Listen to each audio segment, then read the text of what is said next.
Salut à tous, j'espère que vous allez bien et aujourd'hui on parle jalousie. Alors oui, on parle jalousie et premièrement, oui, je me suis coupé les cheveux. Je me suis coupé les cheveux. Alors tout d'abord, j'aimerais séparer en fait cette vidéo, ou du moins la jalousie, en deux parties distinctes. C'est-à-dire que selon moi, il y a deux sortes de jalousie au moins. La première, c'est lié, je dirais, au matériel, la jalousie matérielle. C'est-à-dire que voilà, notre voisin a une plus belle voiture, notre voisin a un plus beau jardin, enfin voilà, ce genre de choses parce qu'on est jaloux de ce que les autres ont. Et le deuxième type de jalousie, c'est plutôt lié à la personne, c'est-à-dire qu'on n'aime pas qu'une fille ou un mec vienne discuter avec notre conjoint parce qu'on est jaloux, voilà, ce genre de jalousie. Et c'est sur cette deuxième sorte de jalousie que je vais plus m'attarder et vous donner 3 clés pour ne plus l'être. Alors tout d'abord, je vais vite fait passer sur le premier type de jalousie qui est la jalousie matérielle et qui ne sert à rien en fait. Ça sert absolument à rien cette jalousie, c'est de la merde. C'est-à-dire que quand on est jaloux du matériel que l'autre a, de la voiture que le voisin a, du plus beau jardin, de la plus belle maison, de la plus belle situation. Tout ça en fait ça rime à rien et ça envenime la situation parce que ce que vous allez faire c'est que vous allez maudire comme ça, je prends l'exemple de votre voisin, vous allez maudire votre voisin, vous allez maudire ouais t'as vu il a dû tricher, il a dû faire des fraudes, machin, il a une belle voiture, c'est pas juste, moi aussi j'ai une belle voiture, etc. Et ce qui va se passer c'est que vous allez dans un état négatif, hyper négatif. Donc vous allez le maudire et vous allez même lui envoyer des ondes négatives. Mais ce qui se passe, c'est que vous comprenez bien que ça ne vous avance à rien de faire ça. Ça ne vous avance absolument à rien, au contraire, ça va vous faire reculer. Prenez plutôt ce sentiment-là à contre-pied. C'est-à-dire que plutôt que d'être négatif par rapport à ça, soyez positif, c'est-à-dire que soyez content pour lui. Dites ah, putain, t'as acheté une belle voiture, c'est cool, je suis content. Au moins, je vois que ta situation avance bien, c'est cool, parce que finalement, il va être content, votre voisin, il va être souriant. Et pour ma part, je préfère avoir des voisins souriants plutôt qu'ils pendent la gueule. Même si des fois, j'aimerais avoir ce que les autres ont, hein, ce qui est, voilà, c'est un peu le propre de notre société hein, de consommation extrêmement matérialiste. Donc, on a toujours envie d'avoir plus. Et on se contente jamais de ce qu'on a, malheureusement. Mais c'est ça en fait le but, essayez de prendre ça à contre-pied et au final vous allez voir que ça va vous apporter beaucoup plus que vous ne le pensiez. Pourquoi je dis ça?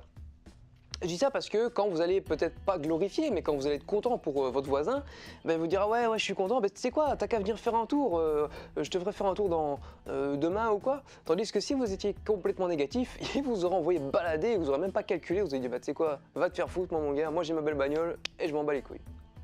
Enfin voilà, ça c'était pour le premier type de jalousie. Essayez vraiment de prendre ça à contre-pied, de ne pas être jaloux parce que ça sert à rien.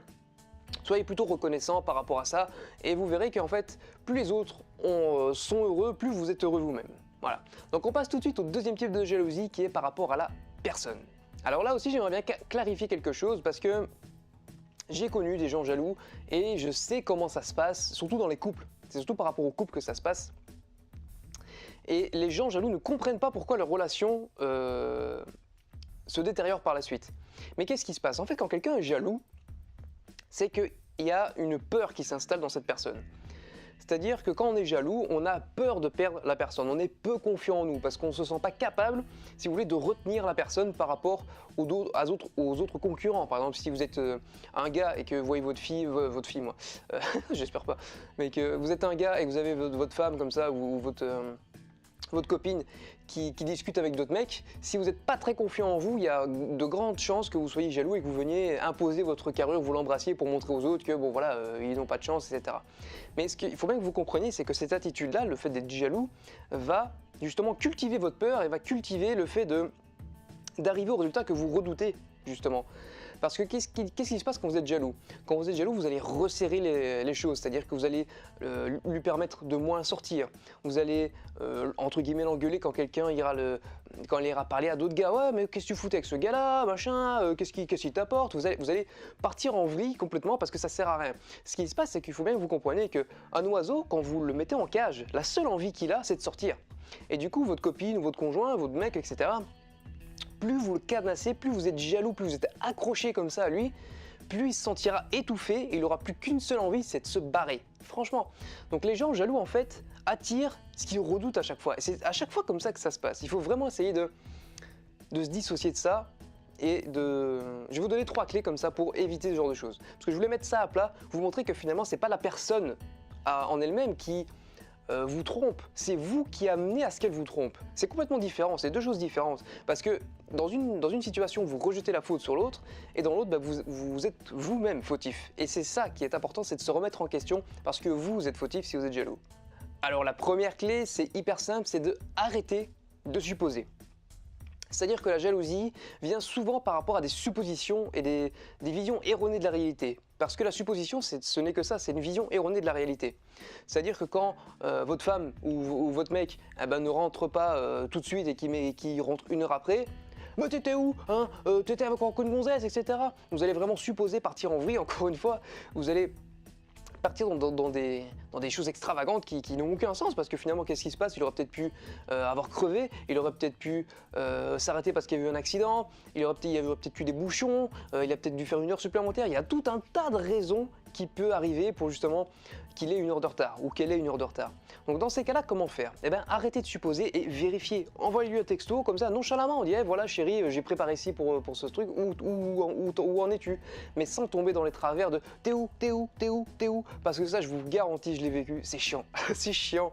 C'est un truc, on n'a même plus envie de répondre au bout d'un moment. Et on n'a qu'une envie, comme je vous ai dit, c'est de se barrer et de s'envoler. Donc voilà, la première astuce, c'est d'arrêter de supposer et de vérifier, mais de vérifier de manière, je dirais, subtile et pas trop insistante. Parce que sinon, plus vous êtes insistant, ça va cultiver aussi ce sentiment de jalousie, etc. Et on va passer au deuxième point parce que ça va justement entraîner la confiance. Donc deuxième point, deuxième clé justement pour éviter de tomber dans cette jalousie, de s'extirper de ça, c'est de faire confiance à l'autre. Si vous vous aimez, enfin moi je parle souvent par rapport au couple parce que c'est souvent comme ça que ça se passe et cette jalousie-là est certainement reliée au couple. Eh ben, faites-vous confiance. Si vous vous aimez, faites-vous confiance. Vous mettez les choses à plat et vous dites, bah voilà, je sais que si tu vas dans une soirée avec tes ex, etc., je sais qu'il n'y aura pas de problème. Et ben voilà, c'est bien de rester en contact avec ses ex et de tirer parti des choses, si c'est une personne bien, de garder contact, etc. Donc vraiment, essayez de mettre les choses à plat et de vous faire confiance. Parce que si vous vous faites confiance, il n'y a plus de place à la supposition et il n'y a plus de place à la jalousie parce que vous savez que votre être aimé reviendra. Donc il n'y aura plus ce problème-là. La troisième clé, la dernière clé, qui est pour moi fondamental, je trouve que c'est le fondement même d'une relation, d'un couple, c'est la communication. Je dis souvent qu'une bonne relation se fait avec une bonne communication, voire une excellente communication. Parce que plus vous communiquez, plus justement vous clarifiez les choses et plus vous vous faites confiance. Donc finalement ça rentre en compte avec les deux autres points qu'on a vu par la suite, qu'on a vu précédemment. Alors je dis pas que vous deviez absolument tout vous dire. Vous devez certainement garder un petit jardin secret, sans non plus garder des secrets un petit peu trop. Vous voyez, si vous êtes trompé quelqu'un, c'est mieux de le dire. Voilà. Mais vous pouvez garder votre petit jardin secret, votre petite bulle pour vous permettre de vous recentrer sur vous-même, etc. Ça c'est super. Mais essayez de communiquer un maximum. Par exemple, moi je connais des couples qui communiquent énormément. Moi, ça me choque même de voir à quel point ils communiquent toujours après tant d'années et avoir toujours autant de passion par rapport à ce que l'autre lui raconte de sa journée, par exemple.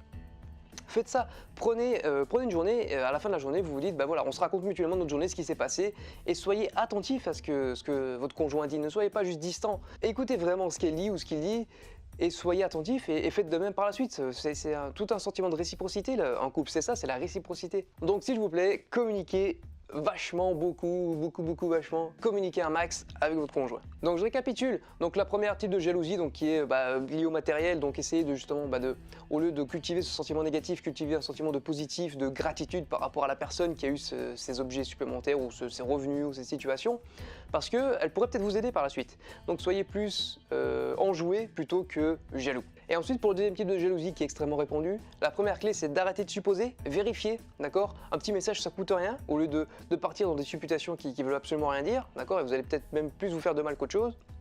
Deuxièmement, faire confiance, vous faire confiance, que ce soit à vous-même ou à l'autre, être plus confiant en soi, être plus confiant dans son couple. Et troisième clé, la plus grande finalement, la meilleure clé, c'est la bonne communication, vraiment communiquer un max dans votre couple ou avec votre entourage et vous verrez que les choses en seront plus claires et en seront bien meilleures. Donc j'espère que cette vidéo vous a plu, n'hésitez pas comme d'habitude à vous abonner, à lâcher un commentaire, également à liker si ça vous a plu ou à disliker si ça vous a pas plu et à partager sur les réseaux sociaux, c'est hyper important, que ce soit sur Facebook ou sur Twitter, comme ça la chaîne se fera connaître un petit peu plus. D'ailleurs je compte récemment bientôt lancer une toute nouvelle série qui m'a été proposée et qui me plaît beaucoup, vous verrez, je vous en dis pas plus, je ferai peut-être une vidéo spéciale pour ça, de lancement, et je vous réserve une vidéo certainement dans la semaine, une vidéo un peu particulière, et vous verrez que c'est pas dégueu. Donc n'oubliez pas les amis, la vie est un jeu, alors amusez-vous bien, ciao!